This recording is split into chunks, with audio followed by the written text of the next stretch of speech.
नमस्कार, स्वागत है आप सभी का हमारे कार्यक्रम संजीवनी में। आपके साथ मैं हूं सोनाली शर्मा।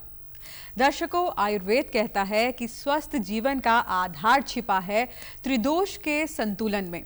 त्रिदोष से हमारा अर्थ है वात, पित्त और कफ। कहा जाता है कि जब वात, पित्त, कफ संतुलित रहते हैं तो हमारा शरीर स्वस्थ रहता है, मन शांत रहता है और जीवन ऊर्जावान रहता है। वहीं अगर ये त्रिदोष असंतुलित हो जाते हैं तो कहीं ना कहीं हमारे शारीरिक और मानसिक जो हमारा शरीर है वो कहीं ना कहीं बेहद परेशानी में आ सकता है। ऐसे में आज अपने इस कार्यक्रम के जरिए हम त्रिदोषों को करीब से समझेंगे, जानेंगे, इनका असंतुलन हमारे लिए कितना हानिकारक हो सकता है ये भी जानेंगे और विशेष रूप से जानेंगे कि आयुर्वेद की मदद से किस तरह से हम त्रिदोषों को संतुलित कर सकते हैं। इस विषय पर बात करने के लिए, जानकारी देने के लिए बेहद खास मेहमान हमारे साथ स्टूडियो में उपस्थित है। हमारे साथ आयुर्वेदिक विशेषज्ञ डॉक्टर नवीन जोशी जी हैं। तो चलिए उनका स्वागत करते हैं और कार्यक्रम को आगे बढ़ाते हैं। डॉक्टर जोशी, बहुत बहुत स्वागत आपका हमारे कार्यक्रम में। Thank you. तो सर, जिस तरह से आज का हमारा जो विषय है वो है त्रिदोष असंतुलन।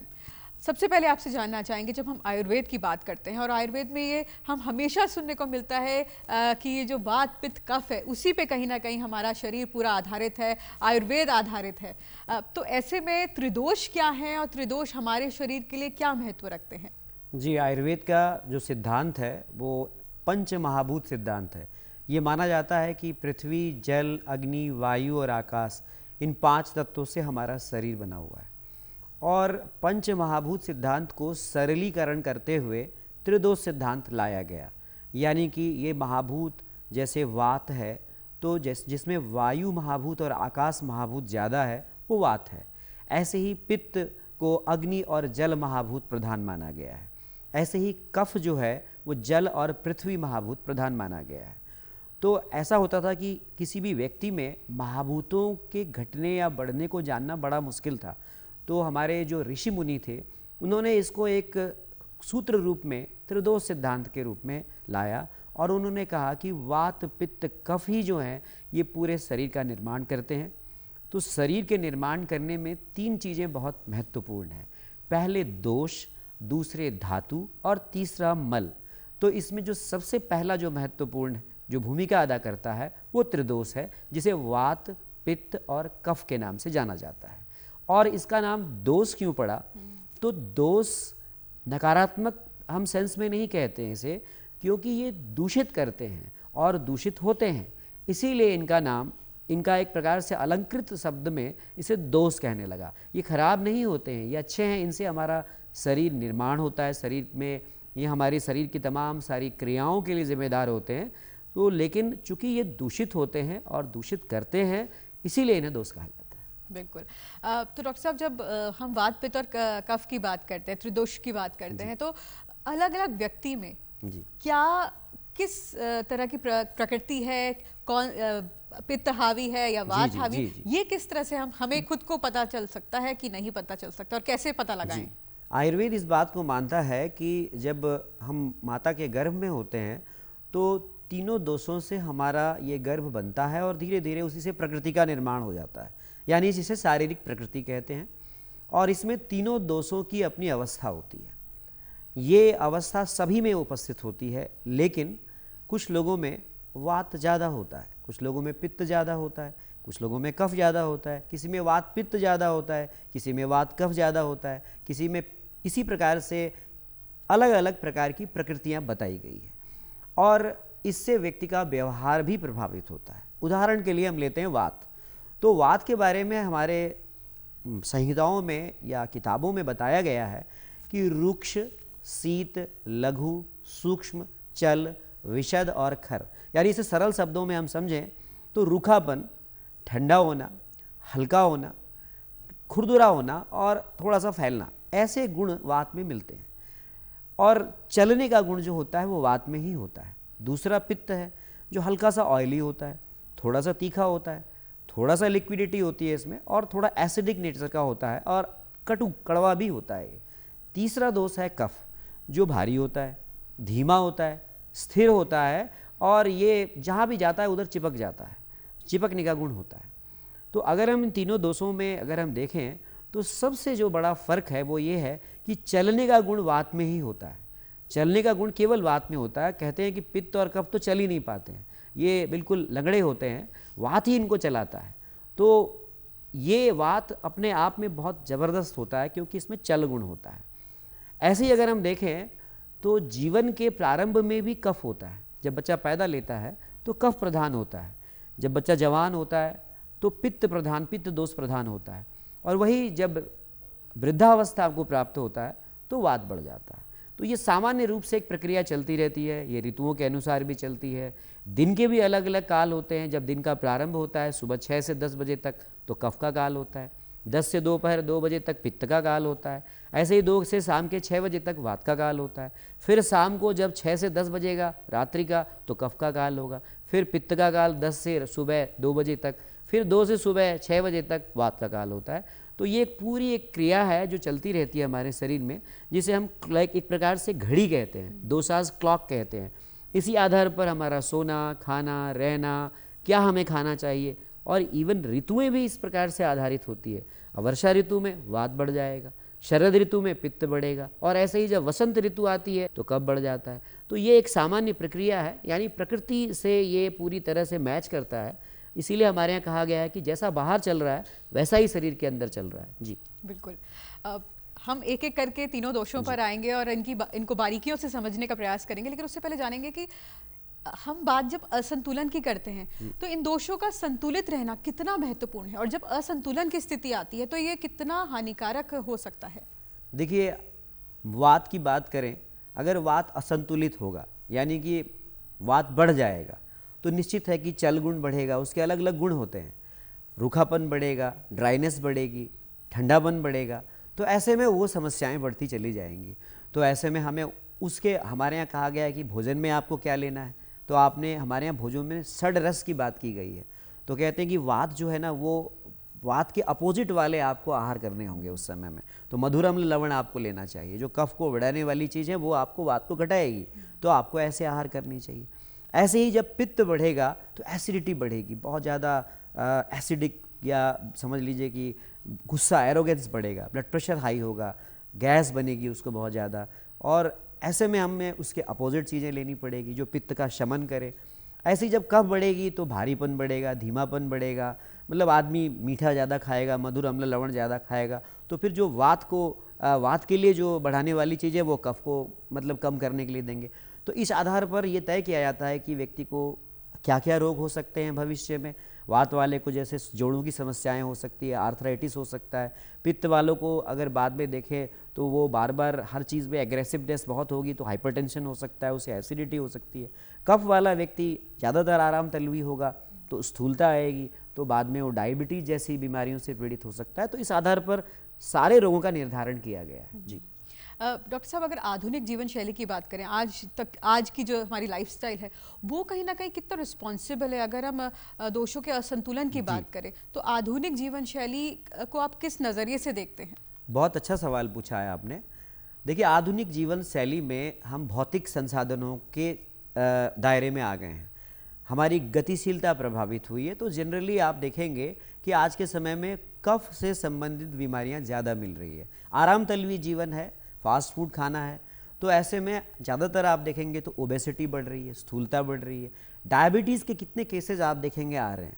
और हमारे यहाँ तो कहा गया है कि जब व्यक्ति अपने मुख के सुख में मतलब शामिल होकर के जब खान पीन का ध्यान नहीं रखता है, बहुत ज़्यादा मधुर चीज़ें लेता है, या डाइट और एक्सरसाइज प्रॉपर नहीं करता है, तो उसमें इस प्रकार की चीज़ें, इस प्रकार की प्रॉब्लम्स आती है।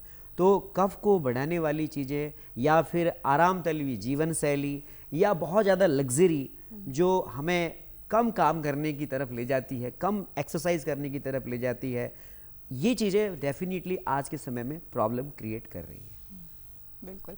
तो बात अब यहाँ वात दोष की कर लेते हैं। वात दोष की अगर हम बात करें डॉक्टर साहब, तो सबसे पहले आपसे ये जानना चाहेंगे वात दोष वाले व्यक्ति कैसे होते हैं और किस तरह से वात दोष हमारे शरीर को प्रभावित करता है, और आयुर्वेद के जरिए किस तरह से हम निजात पा सकते हैं, इन दोषों को संतुलित कर सकते हैं। बहुत अच्छा सवाल है। वात दोष प्रधान व्यक्ति चलायमान होगा, वो बैठ नहीं सकता है कहीं भी। वो आप मूवमेंट में देखेंगे, एक समय में कई काम करेगा वो। उसकी स्किन जो है वो ड्राई रहेगी और हल्का सा उसका जो कलर कॉम्प्लेक्शन है वो भी शाव कलर का होगा। और वो व्यक्ति कहते हैं कि वो जब उसको नींद भी कम आएगी, और वो व्यक्ति सपना भी जब देखेगा तो सपने में भी वो हवा में उड़ता हुआ सा दिखेगा अपने आप को। तो वो व्यक्ति दुबला पतला होगा, ऑब्वियसली सी बात है, बहुत चलेगा, वो स्थिर रह ही नहीं सकता है, एक समय में 4-5 काम करेगा वो, और मल्टी टास्किंग भी होता है, फ़ायदा भी है उसका, लेकिन वो व्यक्ति एक जगह टिकेगा नहीं आपको, मतलब उसका किसी एक काम में मन नहीं लगेगा, आज ये काम करेगा कल वो काम करेगा।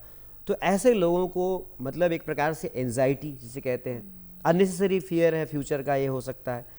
और ऐसा व्यक्ति अक्सर जो है, जैसे सर्दियाँ आएंगी तो उसे परेशानी हो जाएगी, ठंड ज़्यादा लगेगी क्योंकि शीत गुण बढ़ता है। दुबला पतला होगा तो मांस शरीर में कम होगा उसके, चूँकि वो चलता ज़्यादा है, ज़्यादा एक्टिव है, तो जोड़ ज़्यादा घिसेंगे उसको, तो संधियों की समस्या ज़्यादा होगी। तो इसके विपरीत उसे थोड़ा सा रिलैक्स होने की ज़रूरत है। हम लोग आयुर्वेद में कहते हैं आप स्नेह लीजिए, थोड़ा सा ऑयलिंग करिए अपनी, थोड़ा सा रेस्ट कीजिए, थोड़ा सा आराम से काम करिए। तो इस प्रकार से हम चिकित्सा भी इसी जो मतलब वात वाले को है उसको जस्ट हम उसके अपोजिट चिकित्सा देते हैं। तो हम कहेंगे तुम मीठा खाओ, थोड़ा मधुरम लवण का सेवन करो, आराम से रहो जीवन में, क्यों इतना परेशान हो रहे हो, इस तरह से हम उसको मैनेज करते हैं। इसी प्रकार से पित्त वाला व्यक्ति, पित्त पे भी आएंगे, लेकिन क्या कुछ घरेलू नुस्खे या आयुर्वेद के हिसाब से किस तरह से ट्रीटमेंट किया जाता है, या फिर हम घर में ही किस तरह का खान पान रखें अपना? देखिए, इसमें हम लोग एक बहुत साधारण सी चिकित्सा है जो वात वाले को देते हैं, उसको कहते हैं नस्य लो।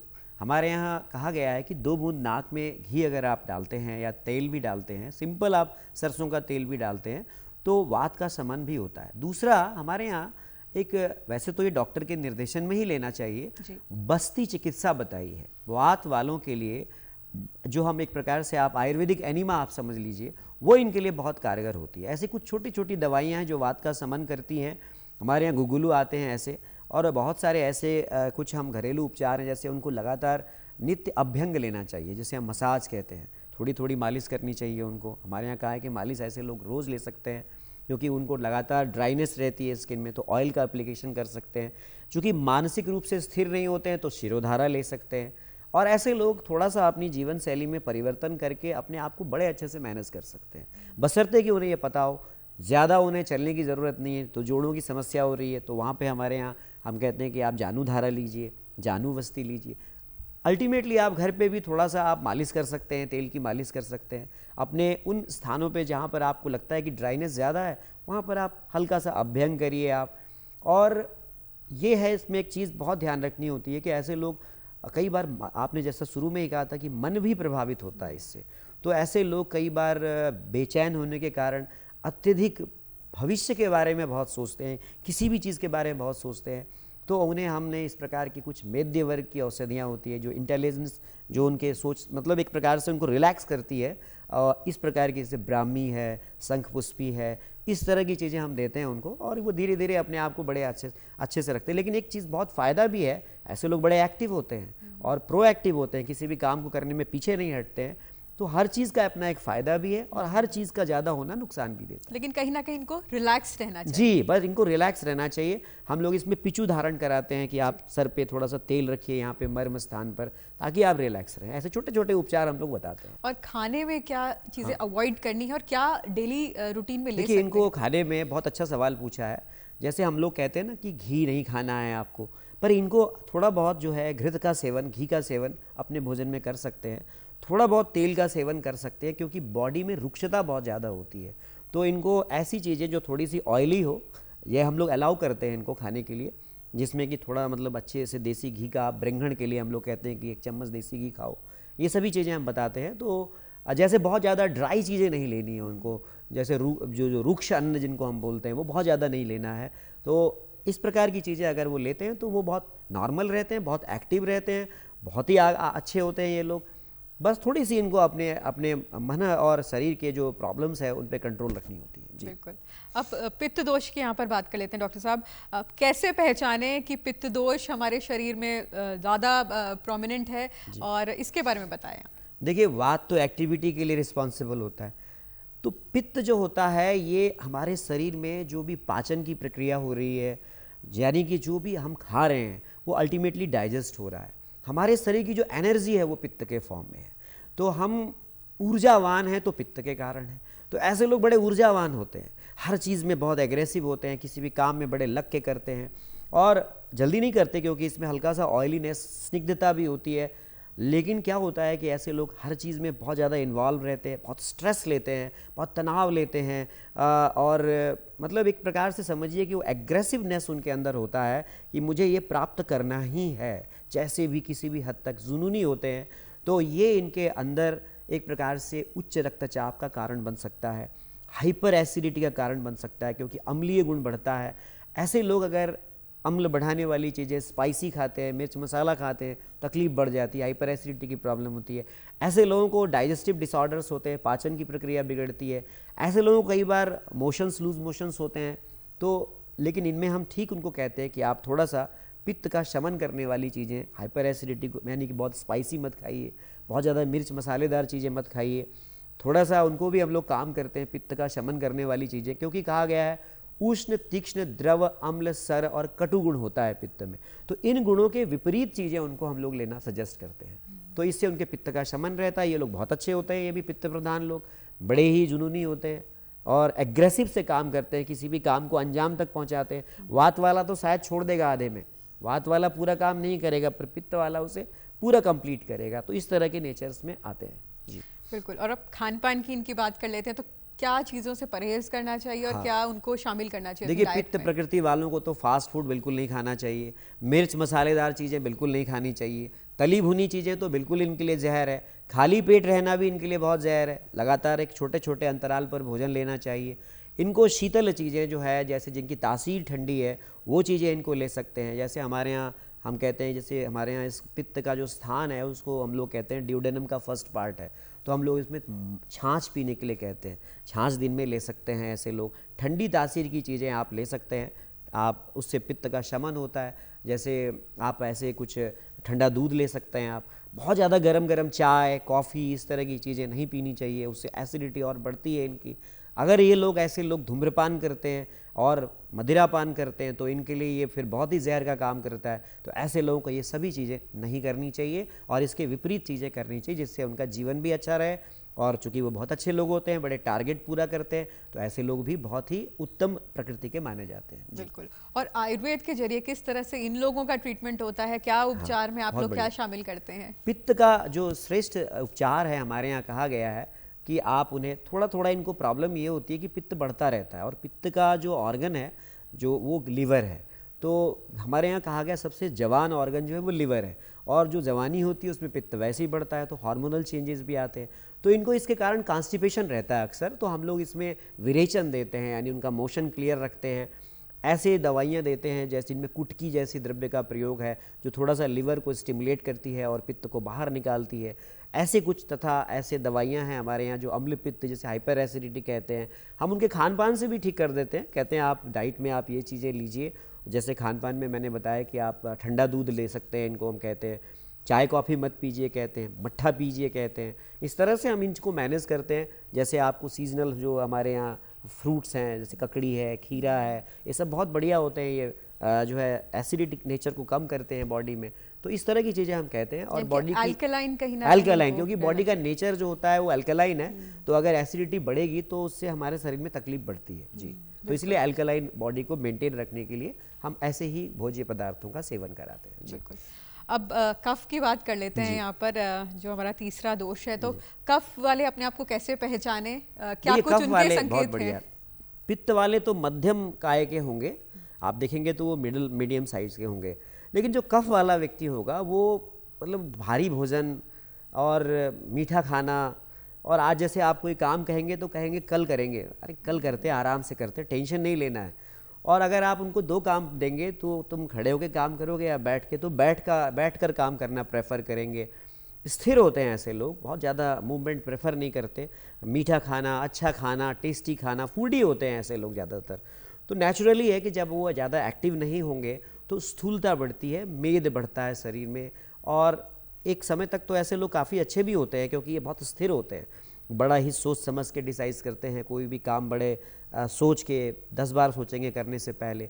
लेकिन खाने पीने के मामले में ऐसे लोग बड़े ही कमज़ोर होते हैं, मीठा बहुत खाते हैं, तो ऐसे लोगों को कफ से संबंधित समस्याएं, यहाँ कफ का अर्थ आप ये समझिए कि शरीर में भारीपन बढ़ना, शरीर में मंदता बढ़ना, शरीर में स्थिरता और चिपकने वाली चीज़ें जो होती है, पिछल चीज़ें होती है, ऐसे ऐसे हमारे शरीर में ऐसे अंग भी होते हैं, तो उन अंगों में इनको समस्याएं मिलती हैं। जी बिल्कुल।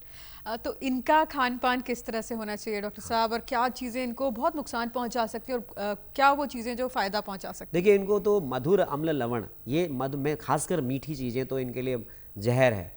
जो जैसे शक्कर से बनी हुई चीज़ें हैं, ये बहुत ज़्यादा इनको नहीं लेनी चाहिए। बहुत ज़्यादा फैट वगैरह इनको नहीं लेना चाहिए, क्योंकि ऑलरेडी बॉडी में वो कॉन्स्टिट्यूशन ही बॉडी का ऐसा है, तो भारी चीज़ें नहीं लेनी चाहिए। तो इनके लिए जो हमारा आजकल हल्के ऐसे अन्न हैं उनका सेवन कराते हैं हम लोग। जो चीज़ें वात को बढ़ाए वो सभी चीज़ें इनके लिए योग्य है। हम जैसे आजकल श्री अन्न की बात हो रही है, मिलेट्स इनके लिए बहुत अच्छे हैं। और ज़्यादातर ये लोग अगर बहुत ऑयली लेते हैं, बाहर की फूड्स लेते हैं, या फिर आजकल जो पिज़्ज़ा, बर्गर, इस तरह की चीज़ें चल रही हैं, ये सभी चीज़ें अगर वो लेते हैं, फास्ट फूड लेते हैं, तो इनको और ज़्यादा तकलीफ़ बढ़ती है और ऐसे कफ से संबंधित बहुत सारी बीमारियां बढ़ जाती है। ये डायबिटिक हो सकते हैं, प्रमेही जिसको कहते हैं, स्थूल प्रमेही हो सकते हैं। ये लोग बाद में कोलेस्ट्रॉल, ट्राइग्लिसराइड जैसी समस्याओं से बढ़ने के कारण हार्ट प्रॉब्लम से सफ़र कर सकते हैं, हृदय रोगी हो सकते हैं।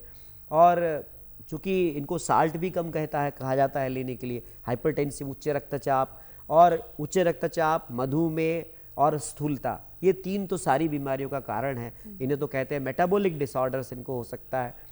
तो इस तरह से हम इनको कहते हैं कि आप ये सब चीज़ें ना करें, कटु तिक्त कषाय रस का आप जो है सेवन करें, और थोड़ा सा अपनी लाइफ में एक्टिविटीज़ को बढ़ाएं।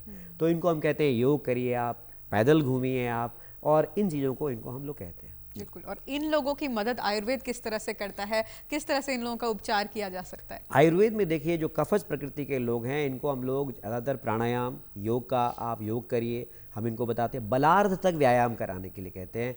जितना आपका बल है उससे आधे तक आप व्यायाम कीजिए, रोज़ आप व्यायाम कीजिए। थोड़ा पैदल चलिए, इनको अलाउ करते हैं हम लोग, पैदल चलिए, वॉक कीजिए इनके लिए, और अपनी दिनचर्या में एक्टिविटीज़ को बढ़ाइए। क्योंकि आपकी शरीर की प्रकृति कह रही है कि एक्टिविटी कम करनी है, तो आपने अपोजिट चीज़ करना है, विपरीत चीज़ करना है। तो इस तरह से ये लोग मैनेज रहते हैं और बहुत अच्छे होते हैं। ये बड़े ही शांत होते हैं, एग्रेसिव नहीं होते, बड़े स्थिर होते हैं, बड़ा सोच समझ के डिसीजन लेते हैं, और ऐसे लोगों को आप देख करके ही पहचान सकते हैं। जी बिल्कुल। तो यहाँ तो हमने तीनों वात पित्त कफ को समझ लिया आपके जरिए। डॉक्टर साहब, शुरू में आपने बताया था कि किस तरह से जब ऋतुएं बदलती हैं तो प्रकृति भी बदलती है, लेकिन क्या जगह जब बदलती है इंसान की, तो वो भी कहीं ना कहीं हमारे शरीर की प्रकृति को निर्धारित करता है या बदलता है? प्रकृति तो बदलती नहीं है इंसान की, प्रकृति तो गर्भ से जो मिल गई वही रहती है। लेकिन अब जैसे आप कहीं ऐसी जगह चले जाएंगे जहाँ ठंड बहुत है, तो जहाँ पर हम जाएंगे ऐसी जगह ठंडक ज़्यादा है, तो निश्चित है कि वहाँ वात प्रकृति वाले लोगों को समस्या आएगी वहाँ पर, क्योंकि वो ठंड से अवॉइड करेंगे। वहाँ कफज प्रकृति वाला सूट करेगा, क्योंकि वो ऑलरेडी थोड़ा स्थूल होगा, तो उसे ठंड कम लगेगी। इसी प्रकार से कोई ऐसी जगह, आप कोई गर्म जगह चले गए, आपने जैसे स्थान परिवर्तन कर लिया, तो पित्त प्रकृति वाला गर्म जगह चला जाएगा, तो उसके बॉडी में वैसे ही ज़्यादा ऊष्मा है पित्त के कारण, तो उसे तकलीफ़ आएगी वहाँ पे। तो इस तरह से स्थान बदलने से भी थोड़ा बहुत तकलीफ़ आती है। लेकिन ये मूल रूप से हम लोग इसका जो प्रभाव पड़ता है शरीर पर, वो ऋतुओं का पड़ता है जनरली।